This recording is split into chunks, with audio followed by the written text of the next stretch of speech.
जी नाज़रीन तव्हांखे ॿुधाईंदो पाकिस्तान पीरामेडिकल स्टाफ एसोसिएशन जे बानी नयाज़हसैन भुट्टो जी ॿी वर्सी क़ोरोना वायरस जे ख़दशे सबबि सादगीء सां रतوديرو ڀرسان कोट ميرپور भुट्टो में मल्हाई वई, जंहिंमें पीरामेडिकल स्टाफ जे مرڪزي सदर में مرتضي جوڻيجو चेयरमين عبدالرحمان مرڪزي ڊپٽي جنرل سڪريٽري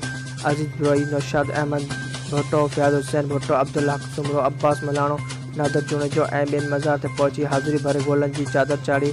भेटावेश कई। उन मौक़े ते मथियनि अॻुवान ॻाल्हाईंदे चयो त लॉकडाउन जे ज़ाब्तनि ते अमल कंदे सिर्फ़ मज़ार ते गोलनि जी चादर चाढ़े नयाज़हसैन भुट्टो जे लाइ मज़ार ते क़ुरान ख़्वानी कराई वई ऐं मुल्क में फैलंदड़ वबा खां बचाइण ऐं सलामती सिहत खुशहाली लाइ दुआ घुरी वई। हुननि वधीक चयो त अॼु असीं उहो अहद करियूं था त पीरामेडिकल जे हक़नि लाइ जिदोजहद जारी रखी वेंदी ऐं असांजे दिलनि में नयाज़हसैन भुट्टो जहिड़ियूं शख़्सियतूं हमेशह ज़िंदा रहंदियूं।